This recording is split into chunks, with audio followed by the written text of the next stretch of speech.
には일반 유리로 되어 있습니다.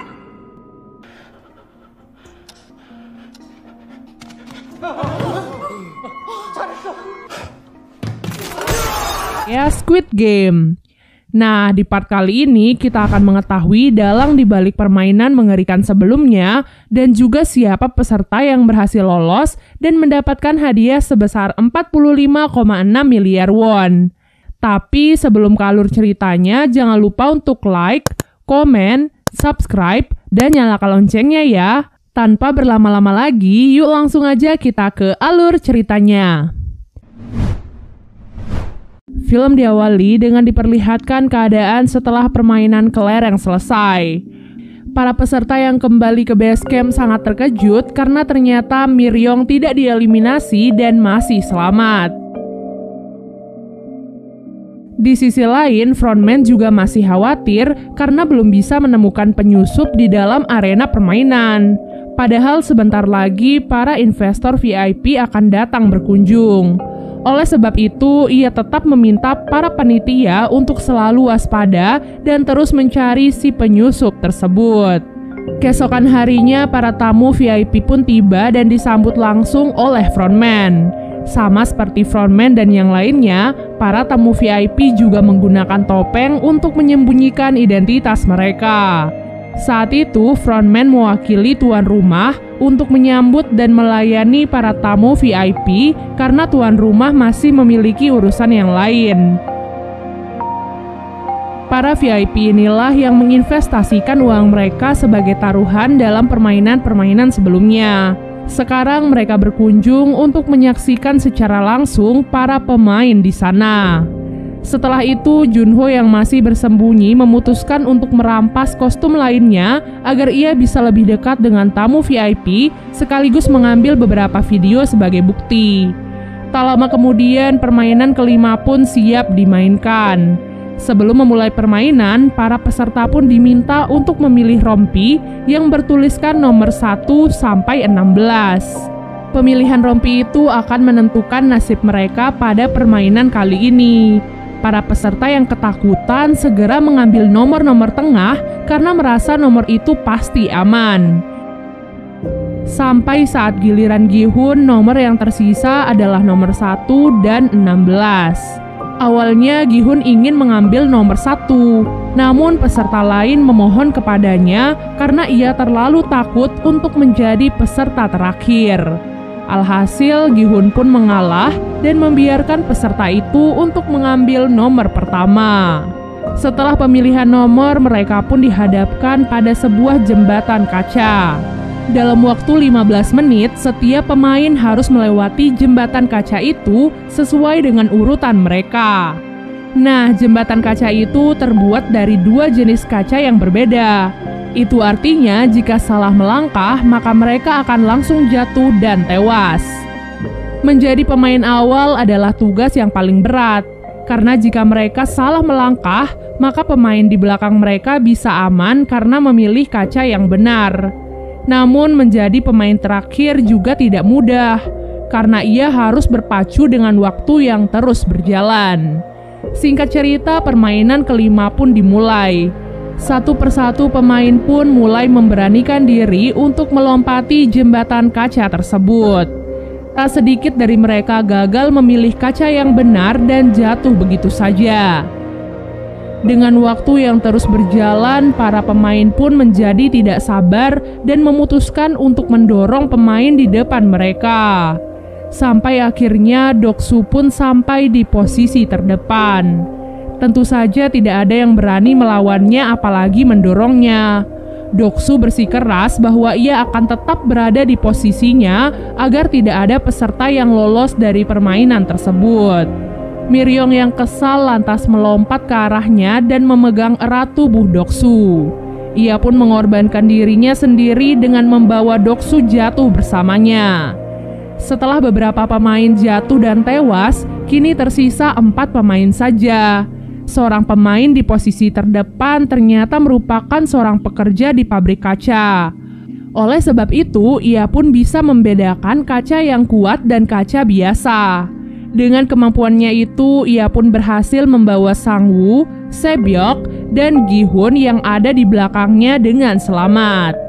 Namun saat di langkah terakhirnya, frontman yang mengetahui hal itu sengaja mematikan lampu agar mereka menjadi kesulitan untuk menemukan kaca yang benar.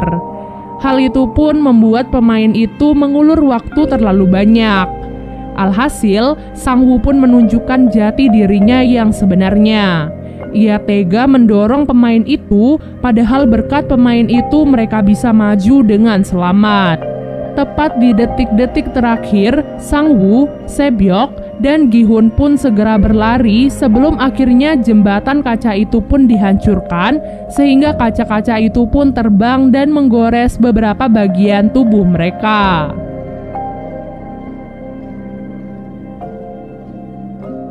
Dari ruangan berbeda, para tamu VIP sepertinya cukup puas dengan hasil permainan kali ini.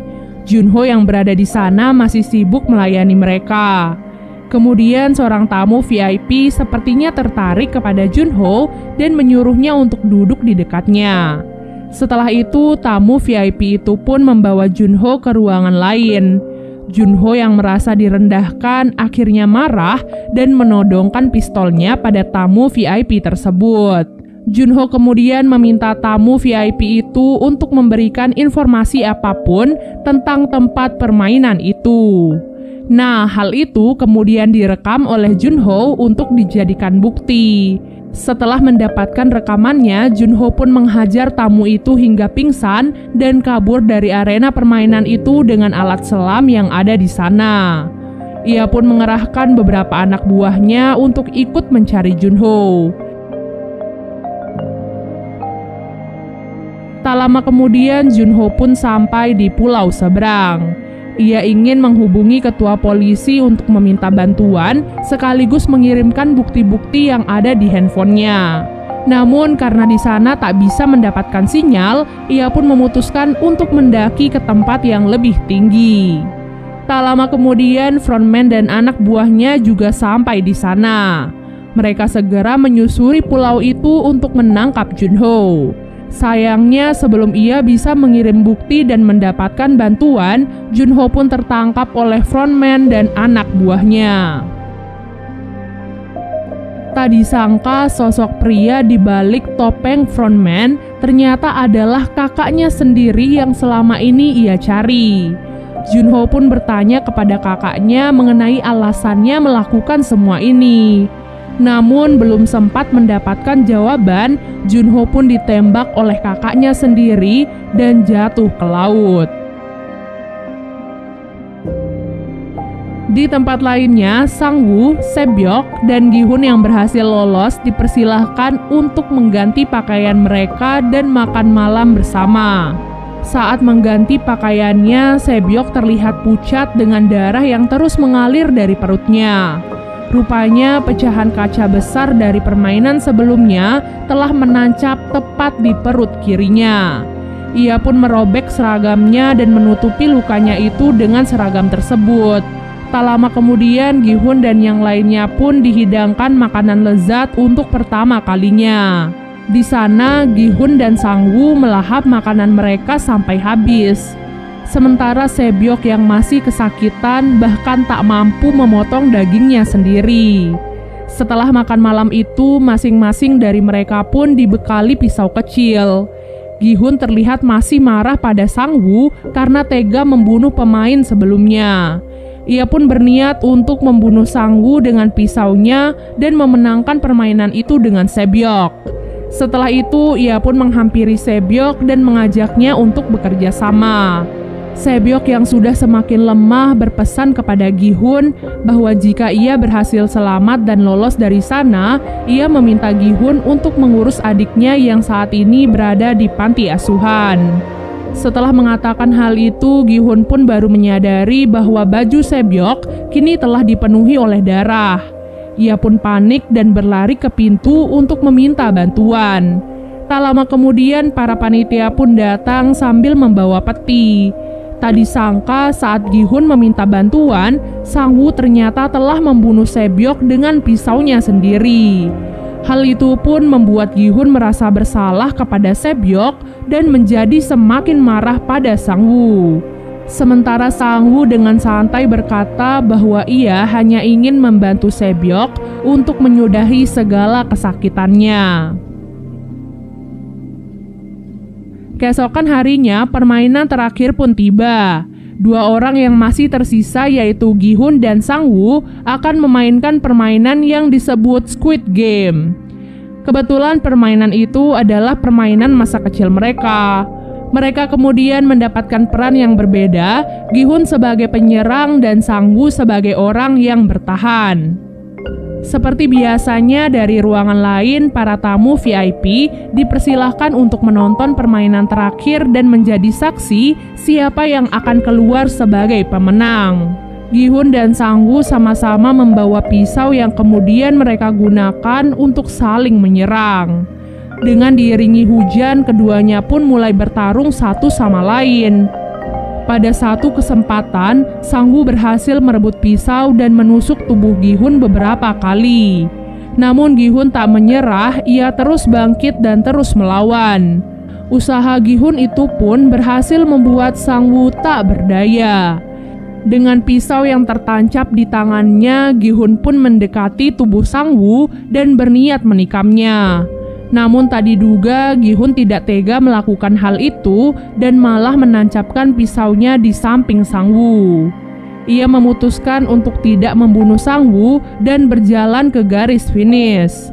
Namun hal itu tak bisa ia lakukan. Secara mengejutkan, Gi-hun memutuskan untuk berhenti dari permainan itu. Itu artinya Gi-hun tak ingin mengambil hadiah uangnya dan memilih untuk menyelamatkan sahabatnya. Sesuai dengan aturan ketiga, ia hanya perlu meminta Sang-woo untuk berhenti dari permainan. Namun Sang-woo menolak hal itu dan malah menikam dirinya sendiri. Sebelum meninggal dunia, Sang-woo pun menitipkan ibunya pada Gi-hun.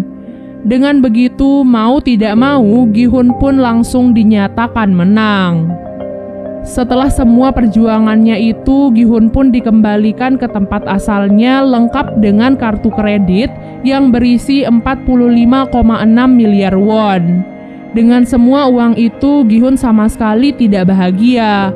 Ia malah merasa sedih dan frustasi atas kematian ratusan orang termasuk sahabatnya. Bahkan saat melihat ibu Sang-woo, Gi-hun tak sanggup menatap matanya. Bak jatuh tertimpa tangga, di dalam rumahnya Sang-woo hanya bisa menangis menatap jasad ibunya yang sudah tewas. 1 tahun kemudian, penampilan Gi-hun menjadi semakin berantakan. Saat sedang duduk sendirian, ia pun ditawari bunga oleh seorang wanita tua. Ternyata di dalam bunga itu terdapat amplop yang berisi kartu permainan dengan tulisan tempat yang harus Gi-hun datangi. Sesampai di tempat tujuan, Gi-hun sangat terkejut melihat kakek Ilnam yang sedang dirawat. Sejauh yang Gi-hun ketahui, kakek Ilnam seharusnya sudah mati saat di permainan kelereng. Tak diduga kakek Ilnam ternyata adalah tuan rumah sekaligus atasan frontman. Kakek Ilnam mengaku meski memiliki uang yang banyak, ia tidak bahagia sama sekali karena tidak tahu bagaimana cara menghabiskan semua uangnya itu. Dengan kondisi tumor di otaknya serta hidupnya yang diprediksi sudah tidak lama lagi, ia pun memikirkan cara untuk bersenang-senang. Kemudian ia pun teringat akan masa kecilnya yang selalu bahagia karena menghabiskan waktu dengan bermain bersama teman-teman. Oleh sebab itulah ia dan orang-orang kaya lainnya menciptakan arena permainan itu agar ia bisa menikmati kebahagiaan dengan ikut berpartisipasi sebelum ia meninggal dunia. Mendengar hal itu, Gi-hun pun menjadi sangat marah. Bagaimana tidak, mereka rela mengorbankan ratusan nyawa hanya untuk bersenang-senang. Namun kakek Ilnam pun menegaskan bahwa sejak awal ia tak pernah memaksa siapapun untuk ikut ke dalam permainan itu. Ia dengan tulus berterima kasih kepada Gi-hun yang sudah memberikan kebahagiaan dengan menjadi teman bermainnya selama di sisa-sisa akhir hidupnya. Setelah mengatakan hal itu, kakek Ilnam pun meninggal dunia.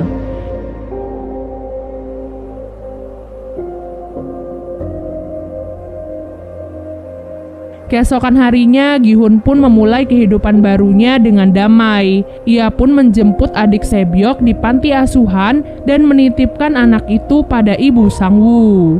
Tak lupa ia juga meninggalkan 1 koper uang untuk mereka sebagai pelunasan janjinya pada Sebyok dan Sang-woo. Film diakhiri dengan diperlihatkan Gi-hun yang akan pergi menyusul putrinya ke Amerika. Sebelum pergi, ia melihat seorang pria misterius yang sedang bersama korban permainan selanjutnya. Setelah itu, Gi-hun pun merebut kartu tersebut dan menelpon frontman. Di sana ia berjanji kepada frontman bahwa ia akan membalas semua perbuatan busuk mereka bagaimanapun caranya. Dan film pun selesai. Jadi itu dia guys, akhir dari drama Squid Game. Semoga bisa menjadi pelajaran untuk kita semua ya. Terima kasih banyak udah nonton dan sampai jumpa. Bye.